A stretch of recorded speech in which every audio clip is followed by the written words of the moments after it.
Welcome to Channel 17, the Town of Colonie Government Channel.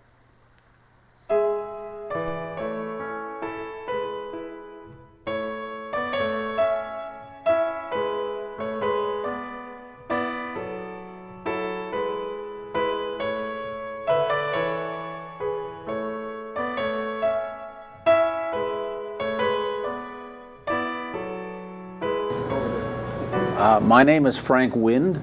I am a storyteller from Castleton, New York. I am a member of the planning committee for the Riverway Storytelling Festival. Once upon a time. That's how many stories begin, once upon a time.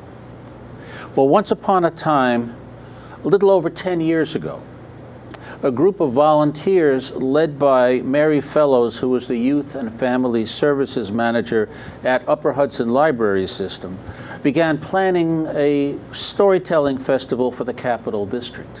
This year, beginning April 16th, we will offer for your and our listening enjoyment 6 days of storytelling by a cast of spectacular national, regional, and local tellers at the 10th Annual Riverway Storytelling Festival.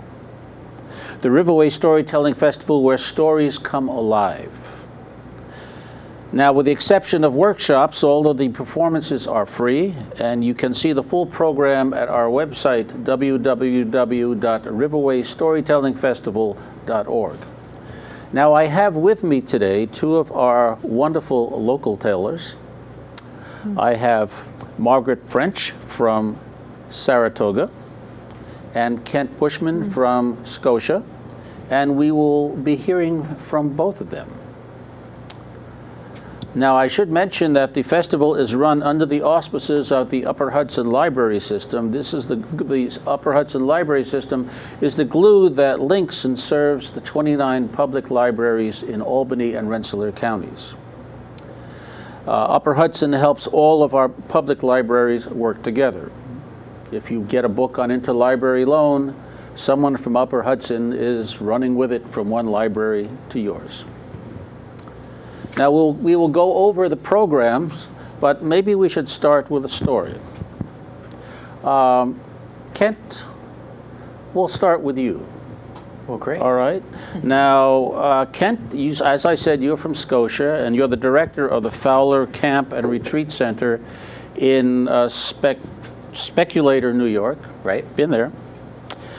You are also an ordained minister in the Reformed Church in America, and you have been telling stories to people of all ages for over 20 years. Right. It's kind of important as a camp director. Stories come in handy.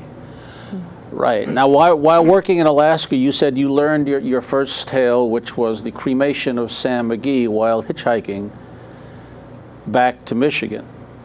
And you mentioned that the stories do help in your profession, and I'd like to hear more about that. Well, little did I know that Margaret camped right on the marge of Lake LaBarge. So I, probably hitchhiked right past you, perhaps. Probably. Stories are just a wonderful way of building community with people of all ages. Stories elicit all sorts of things from people, and you can work with a group of kids who've been out having all these different experiences, and you gather them together either around a campfire, on the floor of our chapel. We get everything back, and we can tell them stories, and what we're allowing is for their imaginations just to fly and soar into either experience the Adirondacks of old, or hear a traditional folk tale, or learn something that will stick in the back of their mind, so that when they go back to school in the fall, or something happens, they'll go, I've been there before. I've been in this experience before through the character of this person or that person. And sometimes stories give kids that little extra edge in dealing with situations, good or bad. And so stories are wonderful because they're easy to pack and they're easy for kids to take home with them. I shared for a previous Riverway, I shared the stage with you one time, and it was really fascinating in that I started with a trickster tale, which, the no good and it wins out in the end, and then you came in and did something uplifting that was wonderful, and I brought it back down again. The whole evening was a roller coaster. That was really good. So could you bless us with a... I could try. This is a Just So story from Rudyard Kipling, and amazingly, it starts once upon a time. There lived on an utterly uninhabited island in the Red Sea a Parsi man. Now this Parsi man living on this utterly uninhabited island had three things. He had a hat that he wore, off of which the sun's rays shone in more than oriental splendor. He had a knife that he carried, which was very sharp. And he had a little stove, the type of which, I'm afraid, my dear friends, we should never touch. Now, one day this Parsi man decided to make himself a cake. He took some flour and some water and some currants, and he swirled it around, put it in a pan, and he put it on top of his stove because he himself could touch the stove. And he began to make what he would call a superior combustible. By that I mean to say a very delicious cake. It was 3 feet across and 2 feet wide. And just as our Parsi man was about to partake of the superior combustible, out of the utterly uninhabited interior came a piggy-faced rhinoceros with those dark piggy eyes and this large horn, and he came out and went, "Huh!" And he scared the Parsi man. This Parsi man climbed up the tree. And now this rhinoceros, I must say, had no manners. On that day, the day before, or any day after this rhinoceros, and he did not ask permission, but speared that cake right on his horn and began to eat it. Now this rhinoceros looked as the rhinoceroses did just as they came off Noah's Ark, only perhaps a little bit bigger. And by that I mean to say that our rhinoceros's skin fit very tight, much like a raincoat on a wet day, and it was held together with 3 buttons under its belly. Well, our piggy rhinoceros ate the entire cake and waddled off back into the utterly uninhabited interior without saying please or without saying thank you, I might add. Well, the Parsi man climbed down from his tree and he uttered this poem. He said, which you have not heard, I don't think, so I shall share it with you, shall I? Wonderful. He said, "Them's that take what the Parsi man bakes, makes big mistakes." Now this means much more than you would infer. For you will see that a couple weeks later on the utterly uninhabited island there became quite a strong heat wave, so that everybody who lived on this uninhabited island came out to the sea. And they took off whatever clothes they had and they swam in the Red Sea to cool off. So the Parsi man came and he took off his hat and swam in the sea. And out of the utterly uninhabited interior came our rhinoceros with little piggy eyes. And he walked right past the Parsi man and he never even said hello, for he had no manners that day, nor the day before, nor any day after. And the rhinoceros unbuttoned his skin and took it off, hung it on a bush, and went swimming in the Red Sea and began to blow bubbles out of his horn. Now, when the Parsi man saw this, he got a smile that wrapped twice around his face. And he skipped back to his camp. And he took his hat and he began to scoop up all the breadcrumbs in his camp. For you see, the Parsi man never cleaned his camp, and all he ate was cake. So he took all of those dried cake crumbs and dried currants and put them in his hat, and he walked back to where the rhinoceros's skin was hanging on a bush. And then, very quietly, he poured all of the crumbs into all of the corners of the rhinoceros's skin, and he filled it quite completely. And then went back, climbed a tree, and watched to see what would happen. Well, it wasn't long before the rhinoceros came out of the water, thoroughly cooled off, and he put on his skin and he buttoned it quite tight. And then he began to feel an itch. And he began to wiggle a bit in his skin, but that didn't matter at all to the itch. So he began with his skin up to tree, and he began to slide back and forth. But the more he scratched, the more it itched. And the more it itched, the more he scratched. And he began to roll around on the sand. And he tried to get the itches out, but that did not matter at all to the cake crumbs which were inside his skin. And the more he itched, the more he began to take that skin, which is very tight, and he itched and he itched, and he made great big folds over his neck, and his legs began to have folds of skin. And then, as he was rolling along, off popped all 3 buttons, so that the rhinoceros could not get his skin off. Well, he itched as long as he could, and then, in a very bad mood, the rhinoceros went back into the utterly uninhabited interior, to where he lives to this day. Still, I might add, in a bad mood, and still you will find the rhinoceros itching. But now, instead of having smooth skin like he had coming off the ark, his skin is filled with great big folds, as you will see whenever you see a rhinoceros. And as for the Parsi man, he came down from the tree, put on his hat, grabbed his knife, picked up his stove, which he is allowed to touch, and he walked off into a different, utterly uninhabited interior. The end. Beautiful. That's Margaret. We will get a story from you of a different nature very shortly, so be prepared. Okay. We begin this week with this is the storytelling week, which starts April 16th. Right. We begin this week with concerts in Grafton, Altamont, Hoosick Falls, and Voorheesville, featuring wonderful local and regional tellers. Kent, you will be telling in Grafton. Muriel Horowitz, Fran Combs-Berger, Margaret, you will be telling in Altamont.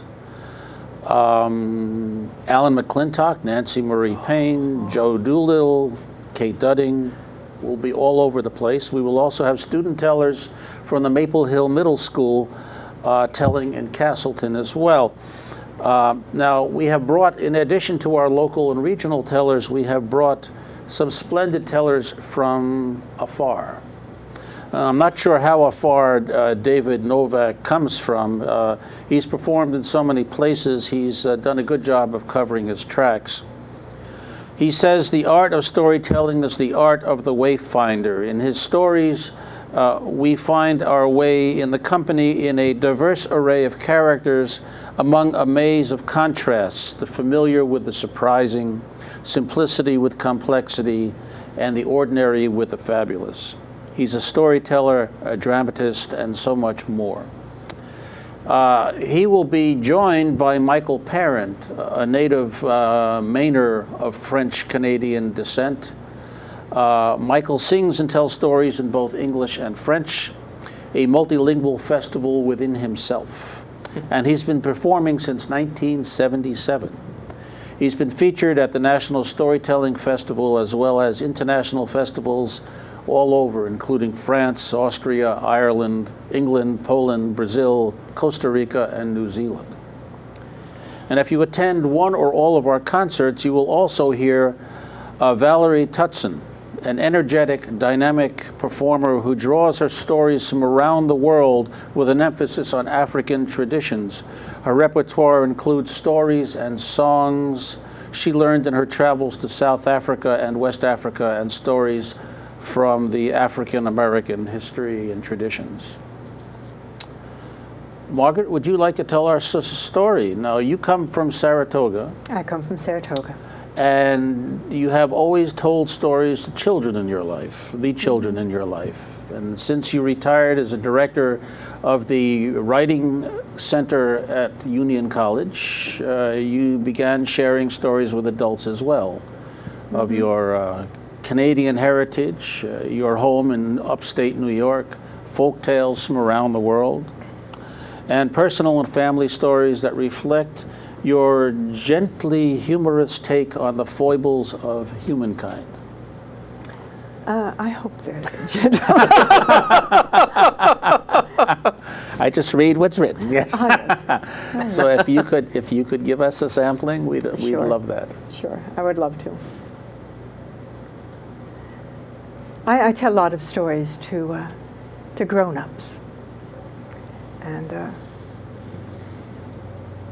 this is one about my childhood. When I was a girl, we had baked beans every Saturday night. I didn't particularly like baked beans. I didn't dislike them, but I thought baked beans were boring. But if it was Saturday night in our house, we were going to have baked beans. Now, my mother said it was because it was convenient, but I knew the truth. You know, she said, oh, she could go shopping, she'd put the beans in the oven, they'd be ready by dinner time. But really, it was because it was tradition. We were from New Brunswick, Canada. And in New Brunswick, Canada, if it was Saturday night, everybody was going to have baked beans. Also Nova Scotia, Prince Edward Island, New England, most of Eastern Canada. But we had moved out west. We lived in Alberta. Didn't matter. If it was Saturday night, we were going to have beans. I dreaded the years when my birthday fell on a Saturday because it meant we were going to have cake and beans. Now, people out west, they liked my mother's beans. I didn't think they should encourage her. They would stop by on a Saturday afternoon and wait to be invited for dinner because they knew that she made a pot of beans this big and she could feed half of Edmonton. When I grew up, I thought I'd never have beans again. I mean, I remembered too much. I remembered washing the bean pot. It was my job and my sister's job to do the dishes. And if it was my job on a Saturday night to wash the dishes, I would look at that bean pot and I would say, I think it needs to soak overnight. So I'd fill it up with water and a little bit of dish soap and put the lid on, and I'd sit it on the counter. And the next evening, my sister would look at that pot because it was her turn, and she'd say, I'm not going to clean that thing. And she'd let it sit another night. And then the next Saturday, my mother would go to make beans, and she'd take the lid off, and the water inside would be funky and foul smelling, and we would be in trouble once again. And I would be in more trouble than my sister because I was older. I knew better. When I left home, I thought to myself, I will never have baked beans again unless I happen to be visiting my mother on a Saturday night. My mother came to visit. She was poking around in my kitchen. She's slamming cupboard doors. She's opening drawers. She said, Margaret, I can't find your bean pot. Where do you keep it? And I said, I don't have one. She was taken aback. She thought about it. She said, well, how do you make beans? And then I gave the answer that left her flabbergasted for years. I don't. Well, years and years passed. And, you know, I reached the age of nostalgia. I was out in an antique shop out in Western New York, one of those dusty, cluttered places, cheap places. And there on a shelf, I saw a little bean pot, exactly like my mother's, brown and cream with a little lid on the top, but much smaller. And I thought to myself, that is just the right size for me. And I went out and bought yellow-eyed beans because those are the best kind. And fancy molasses, and salt pork, and dry mustard. and I made a pot of beans. And every once in a while, when I'm hit by a wave of nostalgia, I make a pot of beans. If you should stop by my house on a Saturday, and if I've made beans, I'll invite you for dinner. Thank you. Yellow-eyed peas? Yellow-eyed beans. Beans? No. Mm. Not black-eyed? No, not black-eyed. Okay. No.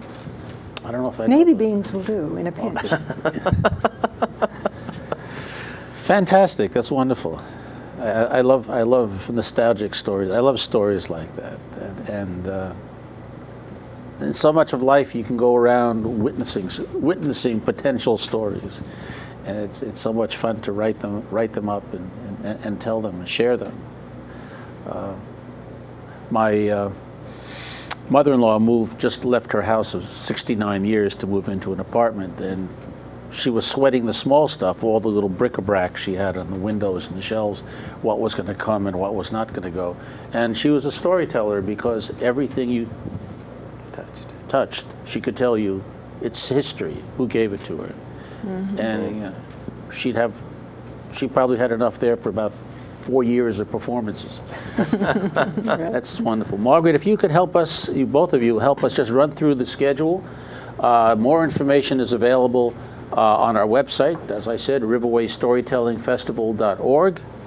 But we do have some, in addition to the performances during the week, we have some wonderful concerts on Thursday, Friday, and Saturday nights. And the big one ends up on Saturday night because this is also a 10th birthday celebration. So if you could start us with that. Okay. Our concert schedule is as follows. Thursday evening, April 19th, Best Love Stories. 6:30 to 8 p.m. at the Bethlehem Public Library. Show up early for a seat. Friday evening, April 20th, Ghost Story Night at Guilderland Public Library. A family-friendly concert at 7 p.m., Things That Go Bump in the Night. Followed by stories to take you to the edge. These are for adults, and that's at 8:30 p.m.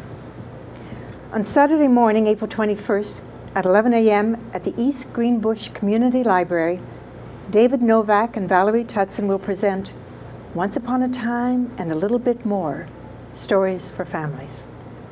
Then if you hurry, you can get to the 1 o'clock on Saturday at the William Safford Town Library in Colonie, and you can come on board for the Passport to Adventure, a juried showcase concert by some of our best storytellers from the Northeast.